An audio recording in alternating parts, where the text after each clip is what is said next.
Olá, famílias! Esse é o nosso segundo vídeo da série que visa olhar a mulher por detrás da mãe. Hoje a gente vai falar da importância de olhar para si, para cuidar do outro. Antes da gente começar, não deixe de se inscrever aqui no nosso canal. Toda semana tem um conteúdo novo por aqui. E hoje, para variar, eu tenho um convidado muito especial. Hoje eu estou aqui com o Rafael Ávila, que é professor de Kundalini Yoga e também professor da Flow School. Rafão, muito obrigada por você estar aqui com a gente hoje. Eu que agradeço essa oportunidade maravilhosa de falar, né, desse tema que é tão importante para a E para a gente. gente começar esse papo, eu queria falar um pouquinho da importância da gente cuidar, né, da mamãe cuidar da mente. A gente sabe que hoje a maternidade ainda é muito idealizada, né, romantizada. E que a gente ainda fala muito pouco, né, das dores e das delícias desse processo. Né? E muitas vezes quando a mamãe se vê, né, logo depois do parto, longe daquele comercial de margarina, né, que a gente costuma ver nas TVs, é um processo que pode gerar uma certa ansiedade, uma certa angústia, né, Rafão? Como é que a gente pode trabalhar esse cuidado com a mente para lidar com essa fase? Você sabe, Tati, se me permite, a gente acho que assistiu muito no século XX e agora no século XXI uma mudança na perspectiva da maternidade. Antes ela era vista como um processo mais natural, né, no decorrer da nossa existência humana, e ela foi, de alguma forma, modificada socialmente e culturalmente nos últimos anos. Então, muitas vezes, as pessoas falam, a gente deveria voltar para quê? A gente deveria voltar para um momento em que o processo era mais natural e menos envolto com questões que envolvem, né, dimensões de mercado, dimensões culturais, etc. Então, eu acho que é um resgate de um lugar da mulher que ele sempre existiu, sempre teve uma inteligência sutil muito poderosa e que eu acho que tem muitas vozes que andaram atrapalhando aí o processo e que a gente pode resgatar. Acho que a mulher hoje, ela é o arquétipo, né, trazendo essa referência da cuidadora, né? Então, que coloca o cuidado com os demais, muitas vezes acima do seu próprio, né? E uma das sombras, né, desse arquétipo é justamente isso, né? De muitas vezes a mãe acabar não olhando para si ou mesmo se anular, né? Então, eu queria que você falasse um pouquinho de como é que a mãe pode viver não a sombra, mas a luz, né, desse arquétipo e passar a olhar esse cuidado, né, com um pouco mais de leveza. Então, Tati, eu passei por essa situação aqui em casa, né?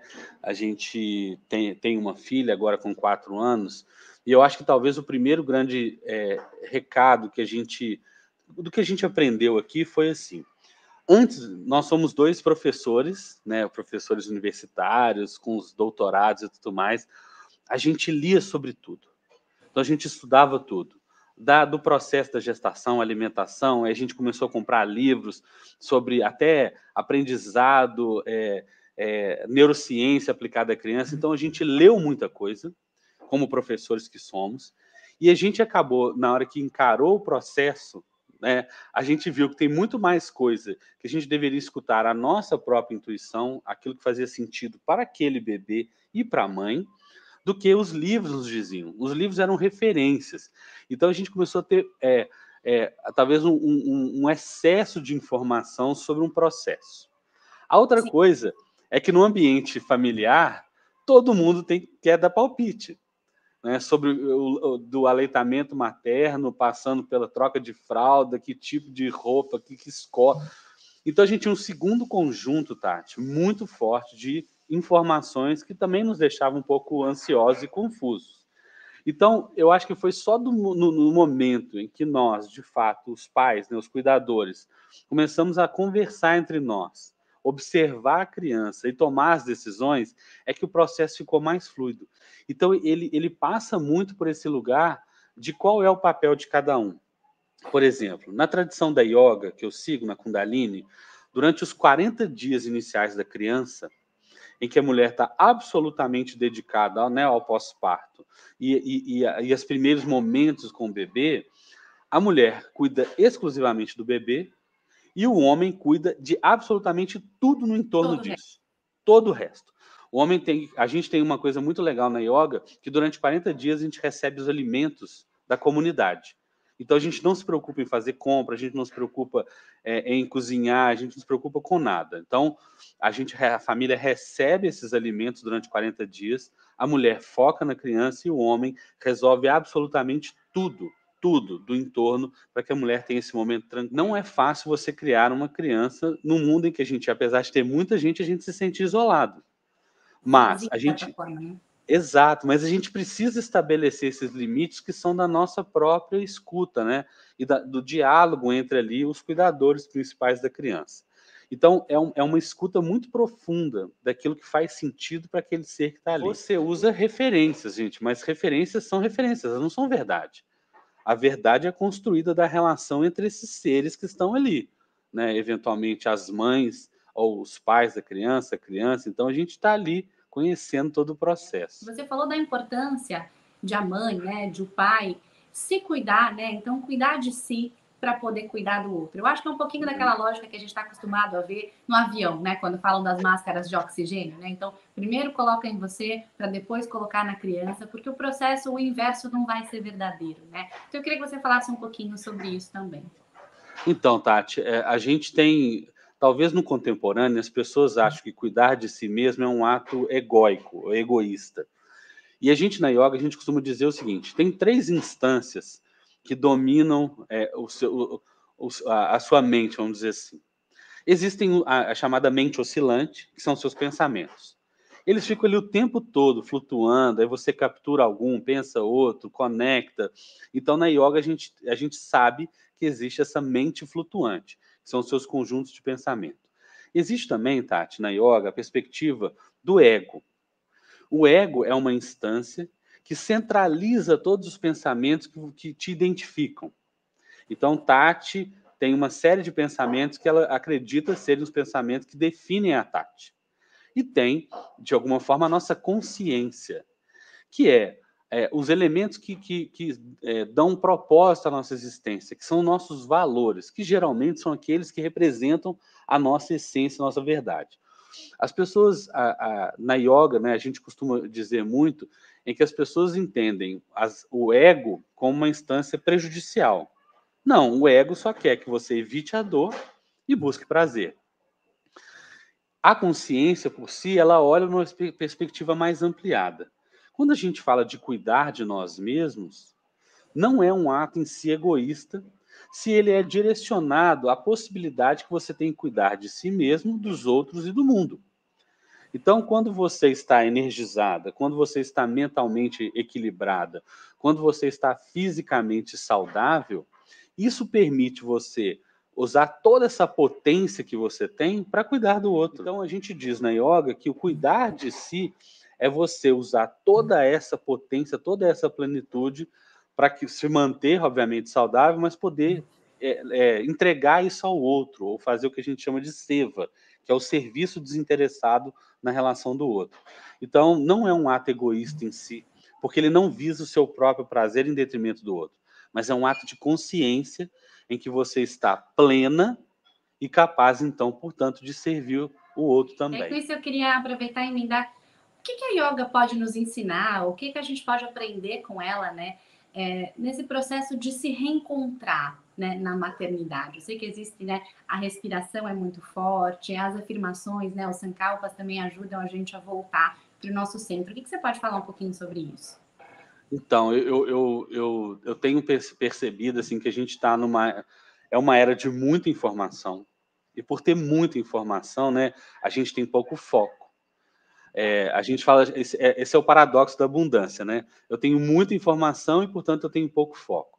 A gente tem muitas vozes que ficam no entorno da gente o tempo todo se manifestando e a gente para muito pouco para escutar, como eu disse, a nossa consciência, a nossa essência. Então, a yoga, a meditação, por exemplo, uma respiração para um coração tranquilo, uma respiração anti-estresse, um pranayama, ou uma aula de yoga, eles te ajudam a quê? A você manter o foco. E ao manter o foco, você eliminar um pouco desses ruídos que estão no seu entorno e passar a se escutar. Então, as atividades de meditação, de yoga, e Tati, não precisa ser só yoga. Você pode fazer uma caminhada, uma corrida, você pode fazer um crossfit. Se você está ali focado, Presente, né? presente, esse é o termo, né? Estar presente, você passa a se escutar mais do que você escuta o que está de fora de você. E, portanto, é mais alinhado ao seu propósito, aos seus valores, etc. Então, o que a yoga traz procure qualquer atividade que te permita, por alguns momentos, estar focado e presente, escutando a sua própria consciência. Então, são mecanismos, né? E não é, talvez, a verdade única. Eu já falei, assim, a gente tem uma sabedoria interna que já veio com a gente e que nessa forma que a gente vive no contemporâneo está ali um pouco abafada.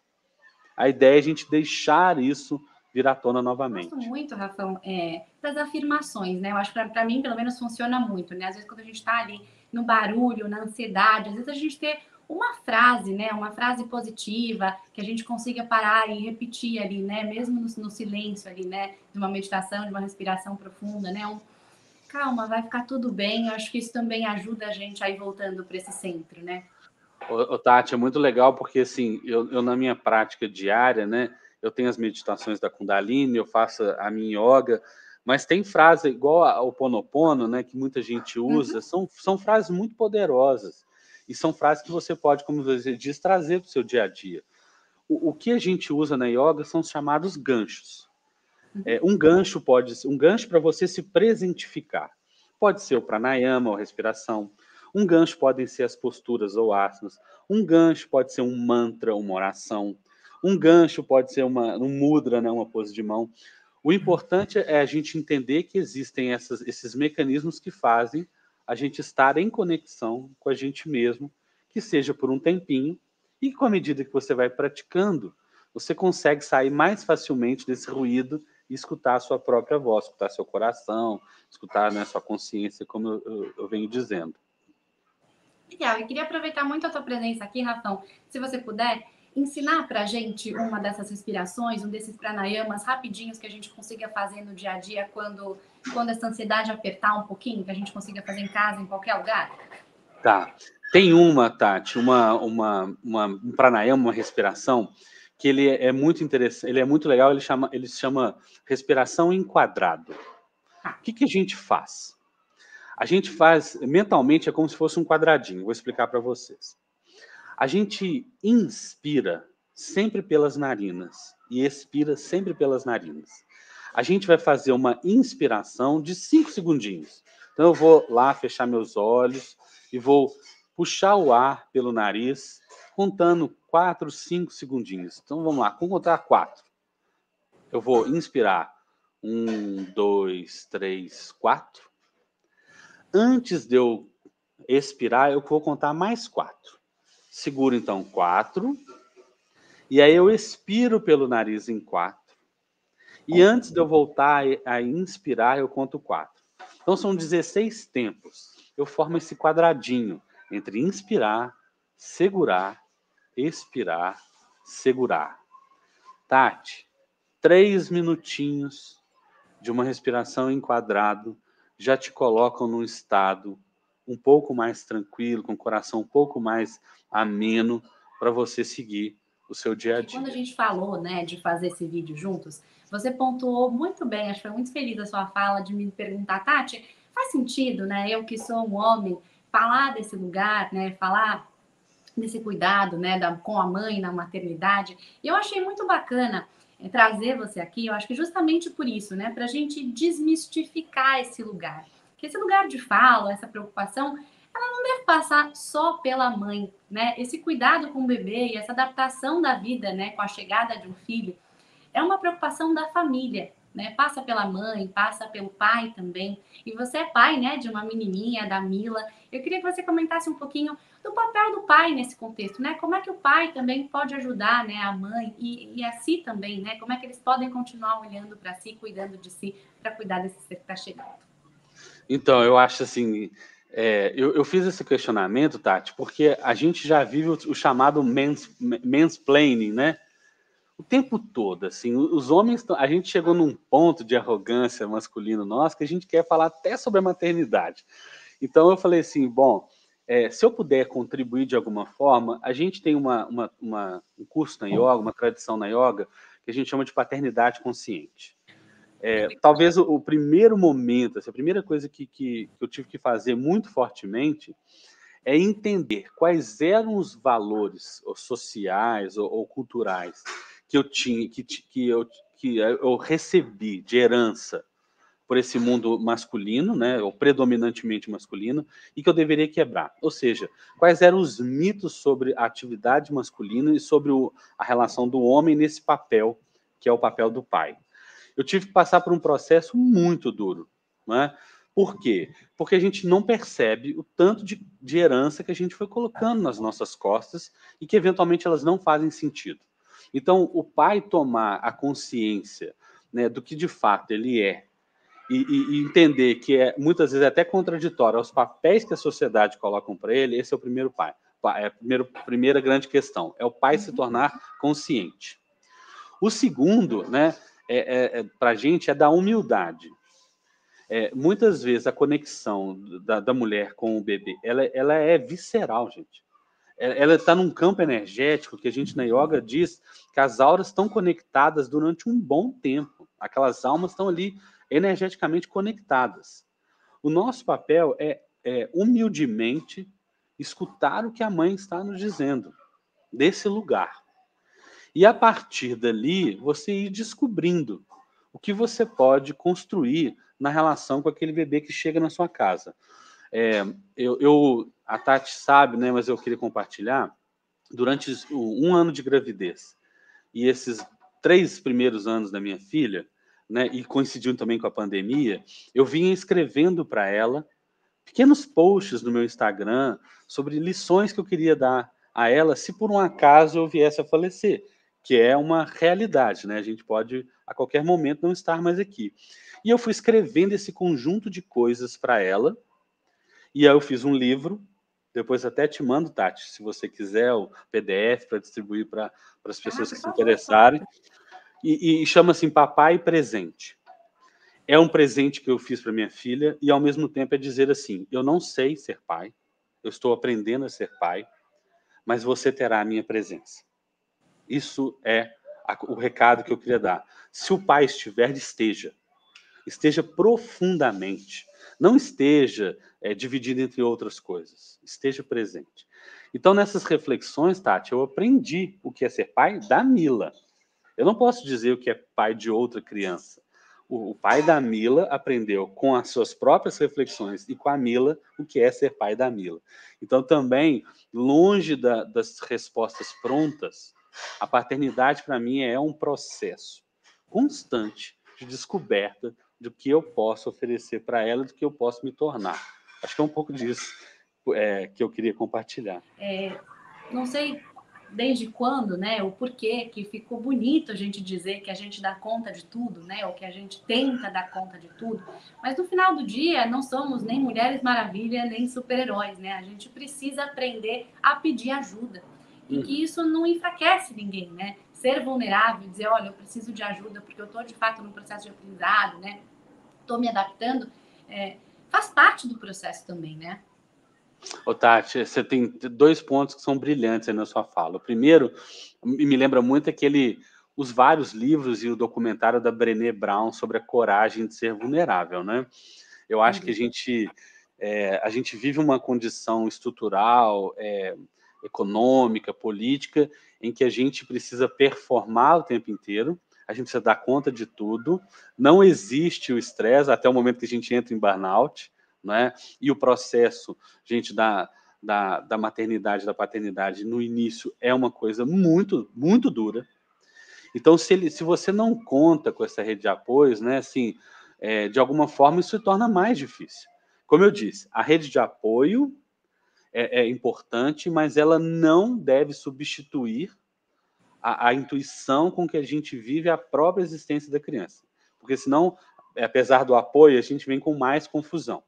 Sim. Então, a rede de apoio ela é importante, mas existe um limite. Que a gente fala, eu fechei a porta de casa, estamos aqui, nós e o bebê. E nós precisamos dar conta disso. Ao mostrar a nossa vulnerabilidade, isso é o maior ato de coragem. Então, eu falo assim, gente, eu não estou dormindo. A nossa bebezinha, ela tem, né, agora está maiorzinha, mas ela sempre teve muita dificuldade de dormir. Então, era 2 horas e meia de sono, durante 2 anos. Isso faz com que qualquer pessoa, por mais que seja um iogue, né, por mais que se alimente bem, Sim, gente, viver sem dormir é muito difícil. é uma questão Então física, né? né, uma condição física que afeta a nossa psique, e aí a gente entra naquele bolo. Então, assim, contar com uma rede de apoio que, de alguma forma, vai te trazer muita coisa boa, mas também vai te trazer alguns desafios sobre as verdades sobre criar aquele serzinho. A outra é, ao mostrar a vulnerabilidade, as suas vulnerabilidades, como pai, como mãe, como cuidadores, vocês estão exercendo um ato de muita coragem. Porque no contemporâneo ficou muito romantizada essa coisa de aguentar toda a carga. Não, a gente não aguenta. E uma hora a gente pode pagar um preço. E aquela criança que está ali, né, no ambiente em que os pais estão muito, né, cansados e eventualmente desafiados, ela também vai sofrer consequências disso. Então é um balanceamento entre a nossa vulnerabilidade, a rede de apoio, aquilo que a gente escuta, aquilo que a nossa intuição diz.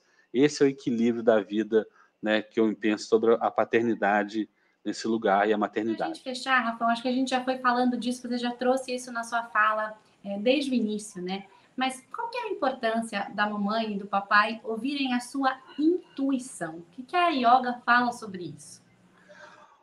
Tati, eu não sei se eu já comentei, mas eu estou me dedicando no último ano e meio ao estudo da neurociência, né? Assim, muito fortemente, porque a gente vai para o caminho, a yoga, né, nos abre a porta da espiritualidade, mas existe também o caminho da ciência. E, pelo amor de Deus, a gente escuta a ciência, né, gente? Ou deve escutar a ciência. O que eu fui percebendo nesses dois lugares, da espiritualidade e da ciência, nas convergências, é que a intuição nada mais é do que uma inteligência interna que você tem. Então, o que o seu tálamo, o que o hipotálamo, o que o hipocampo, o que, né, o córtex pré-frontal, essa estrutura do cérebro, o que é o seu coração, né, que é também considerado um cérebro, também tem uma inteligência própria, o que o seu corpo físico, o que é a sua psique, o que a sua espiritualidade estão te dizendo. Então, muitas vezes a gente passa por isso, né, Tati? A gente fala, não devia fazer isso. E a gente passa a escutar só a razão. E aí fala, não, mas então eu vou fazer isso. E a gente cai em cada enrascada, não é isso? O que eu estou dizendo é que a intuição não é algo místico.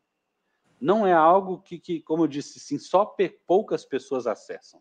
A intuição é um conjunto de habilidades, de competências, de uma sabedoria interna que a gente tem, que a gente deveria escutar mais fortemente do que a gente escuta hoje. Então, a intuição não tem nada de yogi. A intuição são variáveis e sensações e coisas que você vai capturando, que muitas vezes não passam diretamente pelo racional, mas que te dão um caminho. E eu falo, gente, sigam. Sigam esse caminho, porque tem uma sabedoria que foi construída em todo o processo nosso de humanização, né, ao longo da nossa trajetória. Então, não é nada místico. Acho que aqui a gente passa pelo confiar, né? Confia. Eu gosto muito de pensar nisso. Eu acho que assim, a mãe, o pai, né? Eu acredito muito nisso. As coisas não são por acaso, né? Então aquele bebezinho chegou nas nossas vidas por uma razão, né? Porque tem ali todos os aprendizados que a gente precisa viver. Então é confiar, né? Que você é a melhor mãe e o melhor pai que aquele bebê poderia ter, né? Eu acho que Exato. isso faz muito sentido também, né? Exato. A gente levou 5 anos para a nossa filha resolver chegar. Foi só quando a gente passou por processos individuais e, enquanto casal, processos, né, muitas vezes espirituais, é que aquele serzinho virou e falou assim, bom, agora eu vou portar nessa Tô casa. pronto, né? Cheguei, e aí nós três juntos, na verdade nós três mais os pets, estamos construindo essa trajetória juntos, em que um está ensinando o outro ali o tempo inteiro. E eu acrescento mais, acho que muito da nossa fala do cuidar de si é você é a melhor mãe e o melhor pai que você poderia ser, olhando para você também, né? Não se esquecendo, né? Cuidando de você e da sua saúde mental, né? Que é muito importante nesse processo também, né? Tati, a gente esqueceu que a régua é a nossa própria régua, não é a régua do outro. Eu sou o melhor pai que eu posso ser naquele ser, né, que é a Mila, que está aqui. A minha régua era essa, eu consegui subir a barra, mas olhando para mim, para as minhas limitações, para os meus medos, né, para para a minha perspectiva. Então eu tento me tornar um melhor pai a partir da minha própria baliza, não da do outro. A do outro é a história de vida do outro. Estamos aprendendo, né? É um processo, é uma jornada, né? E ser vulnerável faz parte, não existe um manual, né? Muito no feeling mesmo e na intuição. Isso aí. Rafão, muito obrigada. Acho que o nosso papo foi uma delícia. Acho que você trouxe tantos ensinamentos tão importantes, tão ricos para esse momento. Então, minha gratidão por você estar aqui com a gente hoje. Eu que agradeço, gente. Se eu puder ser útil mais alguma vez, você pode me chamar, que a gente conversa mais um pouco. Esse foi o nosso vídeo de hoje. Se você gostou, deixe o seu like e o seu comentário com sugestões dos próximos vídeos. A gente se vê na semana que vem. Tchau, tchau!